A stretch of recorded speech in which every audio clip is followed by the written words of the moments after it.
കൂടുതൽ സ്വർണ്ണക്കൊള്ളയാണ്. അതായത് പ്രഭാമണ്ഡലത്തിലെ സ്വർണ്ണം വരെ മോഷ്ടിച്ചെന്ന വാർത്തയാണ് ഇപ്പോൾ SIT കോടതിയിൽ സമർപ്പിച്ച റിപ്പോർട്ടുകൾ പുറത്തുവരുന്നത്. ഞാൻ പറഞ്ഞത് കൂടുതൽ വിവരങ്ങൾ പുറത്തു വരികയാണ്.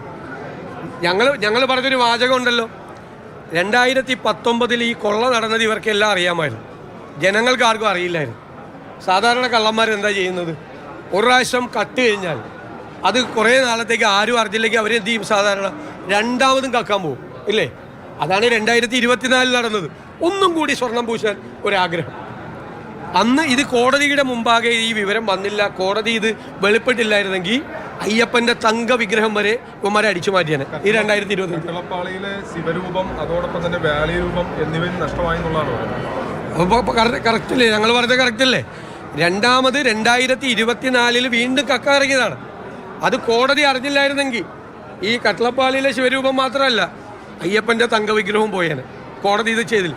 അപ്പോൾ നിരന്തരമായി സീരീസ് ഓഫ് കളവാണ് നടന്നിരിക്കുന്നത് അല്ലേ, പരമ്പരയാണ്, കളവിൻ്റെ പരമ്പരയാണ് അവിടെ നടന്നത്.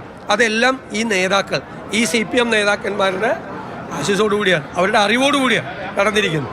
ഇനിയും ഒരുപാട് CPM നേതാക്കൾ അതും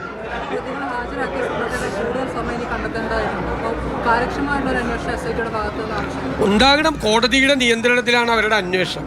ഒരു സമ്മർദ്ദത്തിനും വഴിപ്പെടാതെ, മുഖ്യമന്ത്രിയുടെ ഓഫീസിൻ്റെ ഒരു സമ്മർദ്ദത്തിനും വഴിപ്പെടാതെ അവർ കാര്യങ്ങൾ ഭംഗിയായി കൊണ്ടുപോകണം നമ്മുടെ അഭ്യർത്ഥന.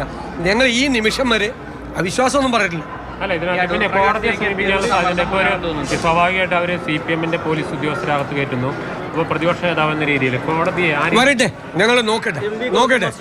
ഗോവിന്ദ മാസ്റ്റർ ഇപ്പോൾ പറഞ്ഞിരിക്കുന്നത് SIT ഇന്നലെ വരെ കോൺഗ്രസുകാർ അംഗീകരിക്കുന്നു, ഇന്ന് SIT തടയാൻ കോൺഗ്രസ് ശ്രമിക്കുന്നു എന്നുള്ളതാണ്. ഞങ്ങളെങ്ങനെ തടയണം? അത് പറയുന്നതായിട്ട് വല്ല പുലബന്ധം പോലും ഉണ്ട്. കണക്ഷൻ വിട്ടുപോയാണ് മാഷിൻ്റെ ഇതെല്ലാത്തിൻ്റെയും ചെന്ന് ഇത്രയും നേതാക്കന്മാർ സ്വർണ്ണക്കൊള്ള കേസിൽ പ്രതിയായി ജയിലിൽ കിടക്കണം കണ്ടപ്പോൾ കണക്ഷൻ വിട്ടുപോകുന്നു പറയുന്നതിൻ്റെ. മാഷൊന്ന് ശ്രദ്ധിച്ചാൽ നല്ലതായിരുന്നു.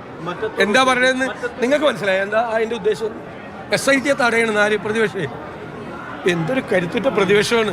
SIT പോലും തടയാൻ പറ്റിയ പ്രതിപക്ഷം.